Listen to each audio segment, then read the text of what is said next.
Joseph was one of the 12 sons of a man named Jacob in Canaan. He had 10 elder brothers and 1 younger brother. Joseph's mother had died when she gave birth to his younger brother. Joseph and his brothers helped their father in the field. They also herded the sheep. Joseph was the favorite child of Jacob since he was young and innocent. Jacob spent a lot of time with Joseph. This made the brothers very jealous.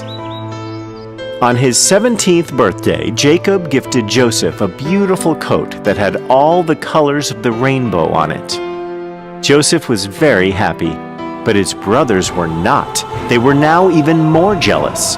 They felt that their father did not appreciate all the hard work they were doing for him. One night, Joseph had a strange dream. He was very excited, and he went to his brothers who were herding the sheep. "Hey, Simeon, I had a very strange dream yesterday night. You should hear this." "Oh, look! Daddy's little pet had a dream.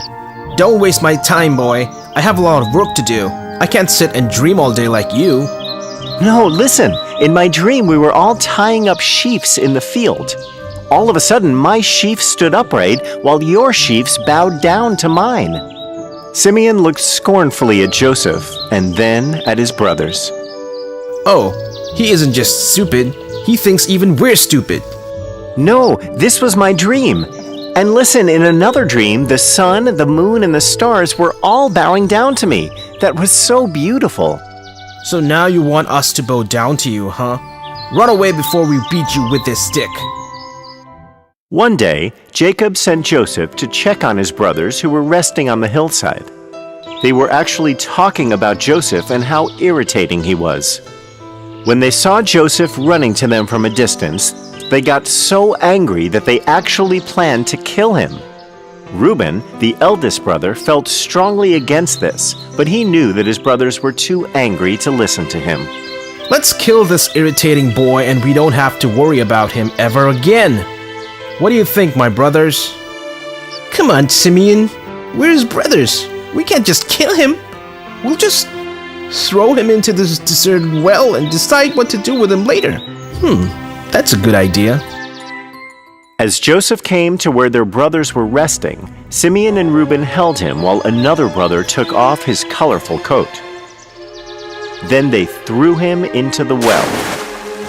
The brothers returned home, leaving Joseph all alone in the well. Reuben was sad at what happened. He planned to come around later and rescue Jacob. Just then they saw a group of merchants were passing by. They were from Egypt and were returning after selling their merchandise. Then Levi, another brother, had an idea. "Why don't we sell Joseph to these Egyptian merchants? That way we can get rid of him once and for all without killing him." "That's a great idea, Levi. Let's do it. Call those merchants here. We'll also have some money on our hands." "Where is Reuben? Will he agree with this?" He went to pick up something. Don't worry, he'll agree with us." The brothers tied Joseph's hands behind his back and sold their little brother to the merchants for 20 silver coins. When Reuben came back, he was terrified to hear what his brothers had done, but he could not say anything. The brothers then took Jacob's coat and sprinkled it with the blood of a goat. The brothers went back to Jacob and told him that Joseph had been captured by a wild animal.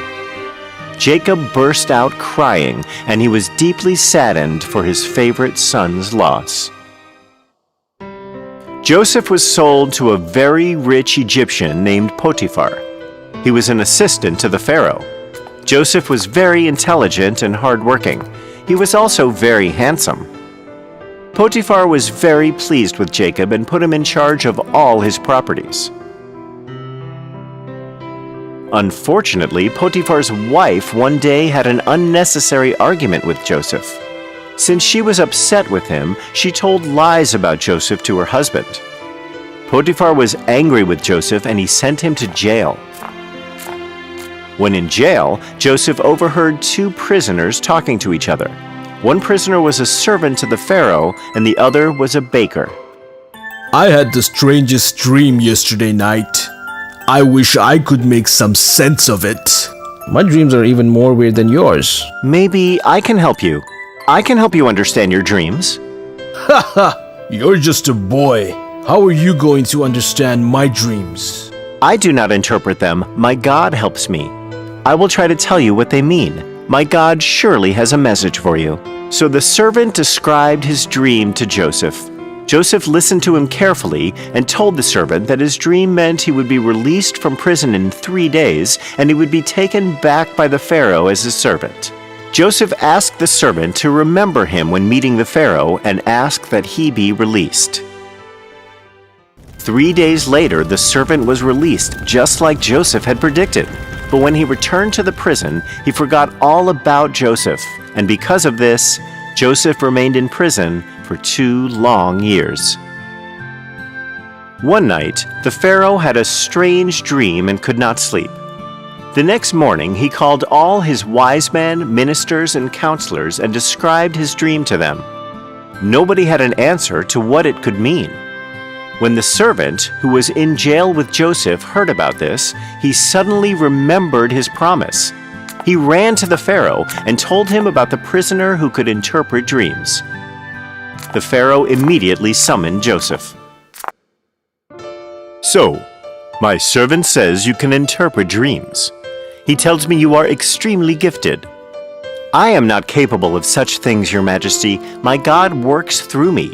He can give you the meaning of your dreams. Describe your dream to me." "Very well. In my dream, I saw 7 fat cows eating grass in a field.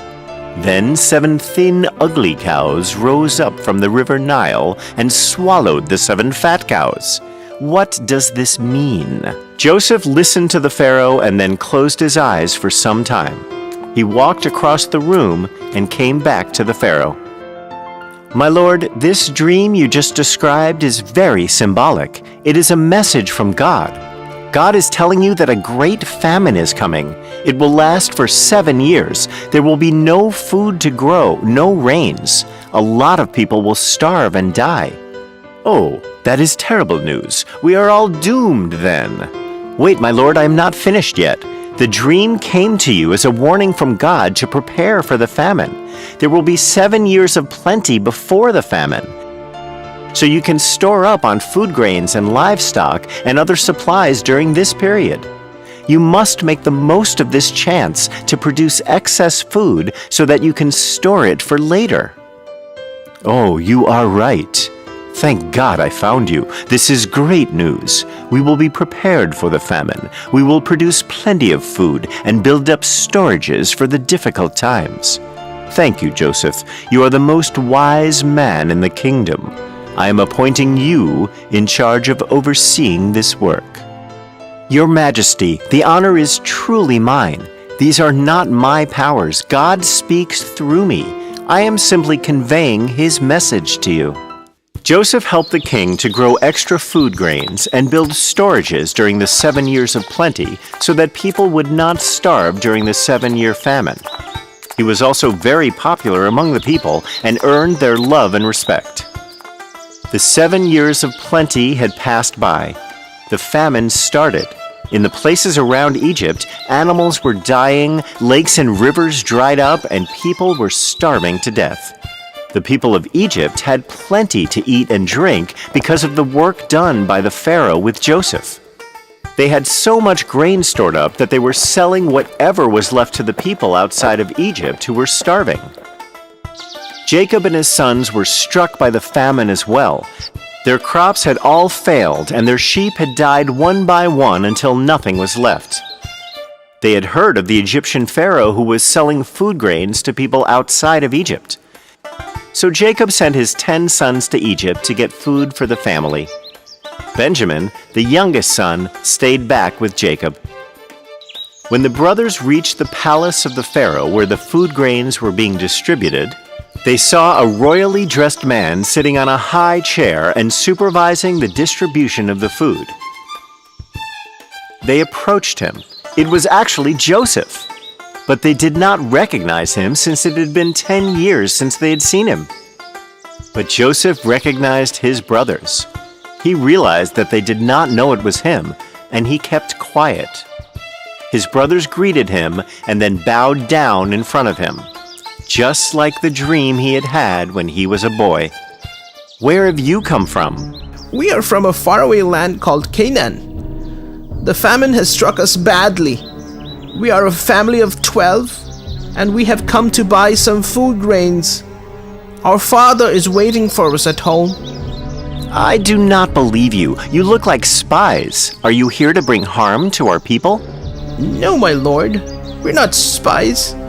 We're just hungry travelers in search of food. Please give us some food grains and we will be on our way home to our father. Please help us. Okay. Get up. I will sell you my grains, but you must bring your youngest brother and father when you come next time. Thank you, my lord. We will do that. The next time, Jacob and Benjamin went with the other brothers to Egypt to meet the Pharaoh. Joseph was overjoyed to see his father and little brother. After some time, Joseph revealed himself to them. Reuben, I am the brother you sold off to the Egyptians. Oh, my brother, it's really you. What have I done? Do not fear me. I hold no anger against you. Because of you, I was able to meet great people and be of service to these people. I was able to help feed them in the time of starvation. I have earned their love and respect, all because of you. I want all of you to come here in Egypt and live with me. Jacob could not believe that his darling son was alive after all these years. He ran to him and hugged him, while his brothers bowed down to him, just as he had dreamt many, many years ago.